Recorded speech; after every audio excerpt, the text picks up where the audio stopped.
The morning started like any family gathering where I'm invisible until they need something. My mother called at 6. The caterer needs someone to set up early. You'll handle it. Not a question. Never a question. I'll be there at 7, I said. Bring the children. They can help. My daughter Emma, age 12, was still sleeping. My son Lucas, 14, was already awake. Both had learned early how our family worked.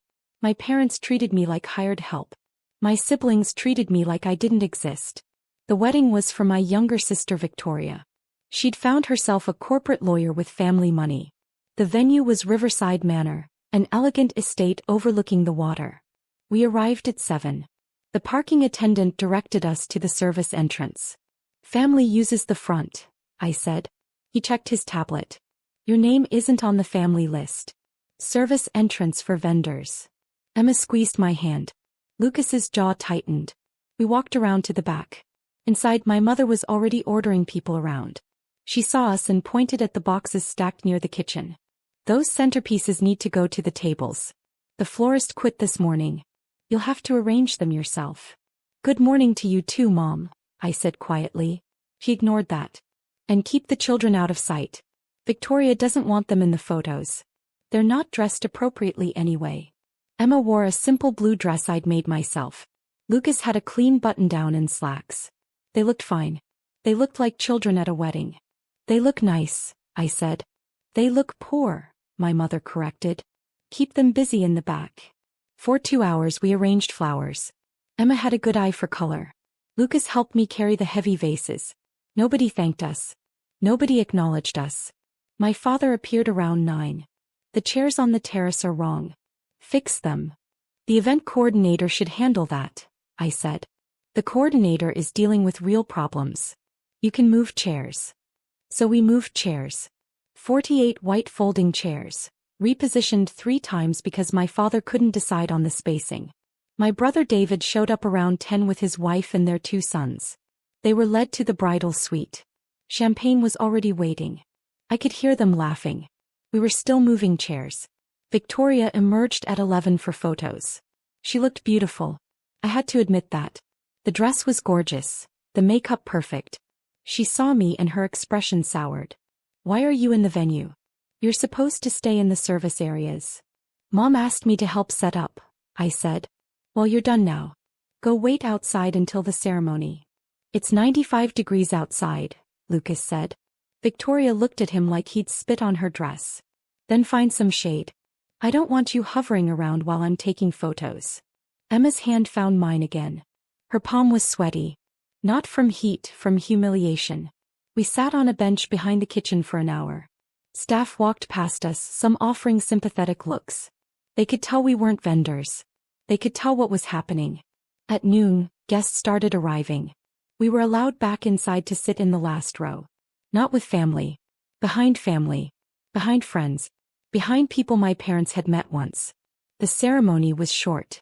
Victoria cried prettily. Her new husband looked proud. My parents beamed in the front row like they'd accomplished something extraordinary by producing a daughter who could marry money.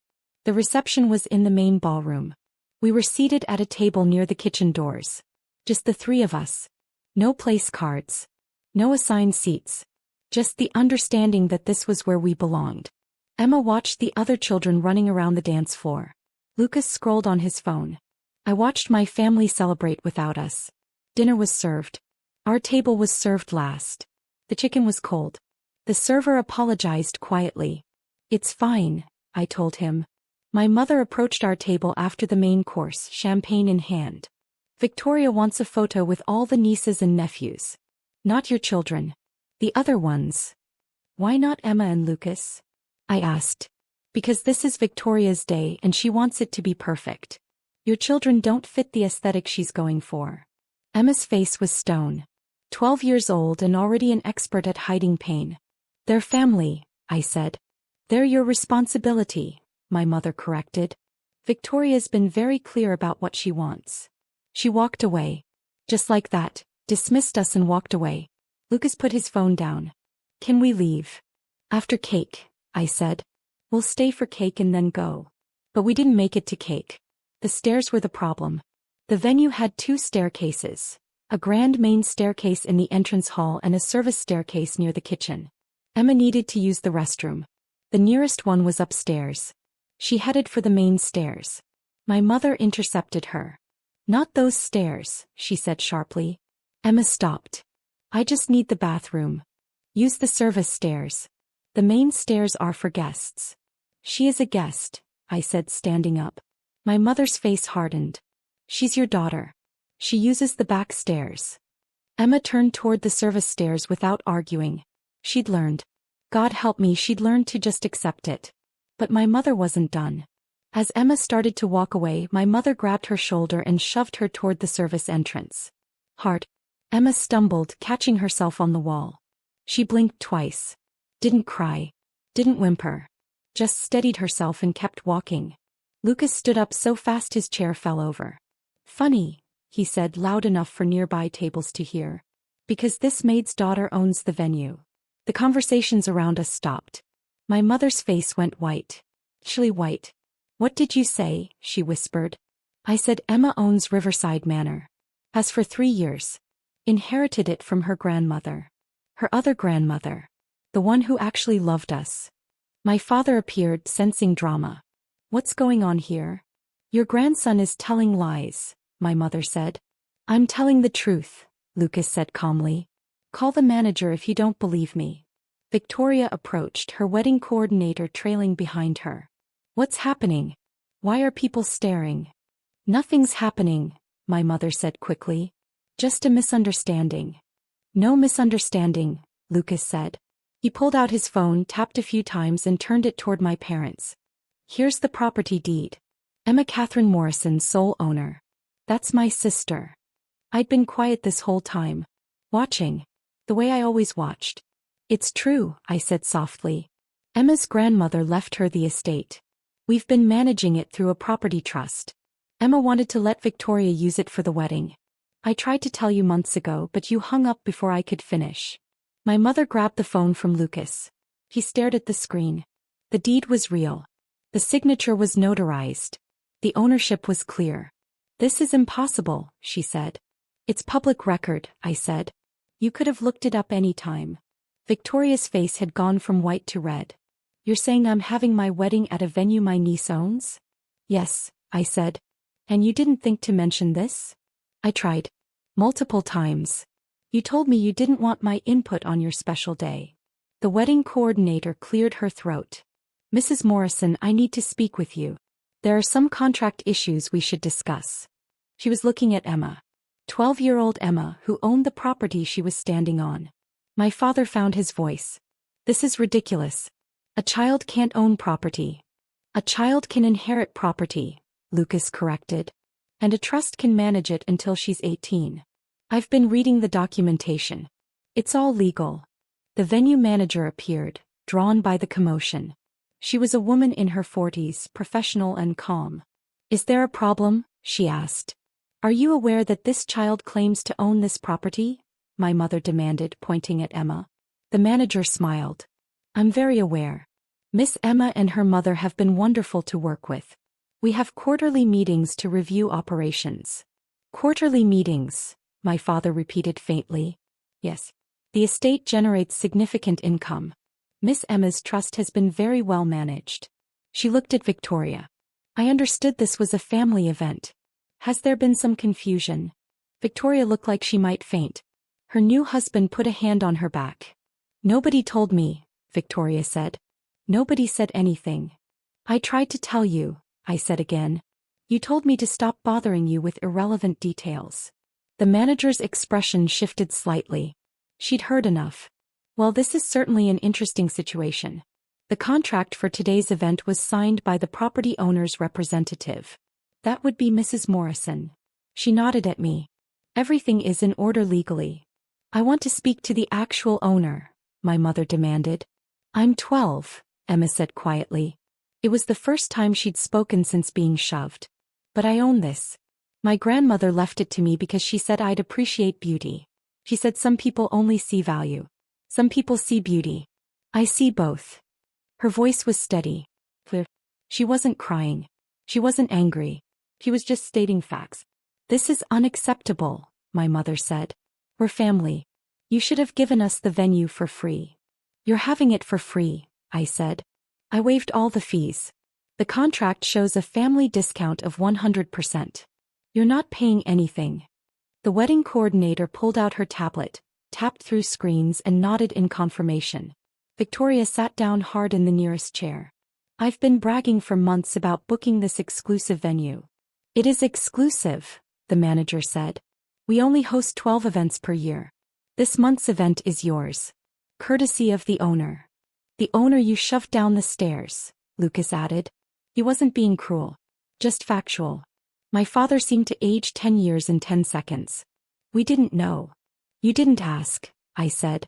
You've never asked about our lives. You call when you need something. You dismiss us when you don't. You seated us by the kitchen. You excluded my children from photos. You told Emma to use the service entrance of a building she owns. We should discuss this privately, my mother said. No, I said. The word surprised even me. We're done discussing things privately. We're done with me being quiet. Emma just watched her grandmother push her toward a back staircase. Lucas just had to defend his sister at a family wedding. This ends now. Victoria started crying. Real crying, not the pretty ceremony tears. You've ruined my wedding, she sobbed. I gave you a venue worth $50,000 for free, I said. You ruined your own wedding by treating my children like servants. The manager stepped back professionally. I'll give you some privacy to resolve this. The event will continue as planned. Miss Emma has been very clear that family events should be honored, regardless of personal circumstances. She left. Other guests were pretending not to watch while absolutely watching. My mother reached for Emma. Sweetheart, I didn't know. Emma stepped back. You knew I was your granddaughter. That should have been enough. 12 years old. Speaking truth that adults couldn't manage. Lucas picked up his fallen chair and sat down. Are we still staying for cake? I looked at my children. Emma, who owned property and had been shoved toward service stairs. Lucas, who defended his sister when adults wouldn't. No, I said. We're leaving. You can't leave, Victoria cried. What will people think? That we have somewhere better to be, I said. Which we do. Anywhere is better than here. We walked out through the main entrance. Not the service entrance. The grand main doors that opened onto the circular driveway. The parking attendant saw us and smiled. Good event, Mrs. Morrison? Interesting event, I said. Very interesting. He opened our car doors. We drove away from Riverside Manor, the estate my daughter owned, the venue where my family had tried to make us invisible. Emma was quiet in the back seat. Then she said, Grandma's going to call and apologize. Probably, I agreed. I don't want to talk to her. You don't have to. Lucas turned around to look at his sister. That was pretty cool what you said about beauty and value. Grandma Morrison always said that. She said some people only count money. But beauty matters too. She was right, I said. My phone rang before we even made it to the highway. My mother. I let it go to voicemail. It rang again. My father. Voicemail. Victoria. Voicemail. Emma watched the calls come in. They want to fix it now. Now that they know what you own, Lucas said. Not because they're sorry. Smart kids. They understood exactly what was happening. We stopped for ice cream on the way home. Sat outside in the heat, eating sundaes and not talking about the wedding. Can we sell Riverside? Emma asked eventually. It's yours, I said. We can do whatever you want with it. He thought about that. Grandma Morrison left it to me for a reason. I should keep it. But maybe we should have rules about who can use it. What kind of rules? Lucas asked. Nice people only, Emma said. People who don't push kids toward back staircases. That's a good rule, I agreed. We finished our ice cream. We drove home to our small house with the mortgage I paid myself, the life I'd built without my family's help or approval. My phone kept ringing. I kept ignoring it. Eventually Emma said, You can answer. I'm okay. I know you're okay, I said. You're better than okay. You're extraordinary. Because I own property? Because you owned that moment. You didn't cry. You didn't yell. You just stood there and let the truth do the work. She smiled. Small but real. Grandma Morrison would have liked that, she said. Grandma Morrison would have loved that, I corrected. The calls stopped around midnight. By then we were home, the kids were in bed, and I was sitting in the quiet thinking about stairs and service entrances and children who owned beautiful things but were treated like they owned nothing. Tomorrow my family would try again. They'd apologize. They'd explain. They'd want back in. But tonight we were enough. Just us. Just this. The wedding continued without us. Victoria got her perfect day, minus the family she'd excluded from photos. My parents got their celebration, minus the daughter and grandchildren they'd shoved aside. And we got ice cream and truth and the understanding that ownership isn't about property. It's about knowing your worth, speaking your truth, and walking out the main entrance with your head up. Emma owned Riverside Manor. But more importantly, she owned herself. And that was worth more than any estate.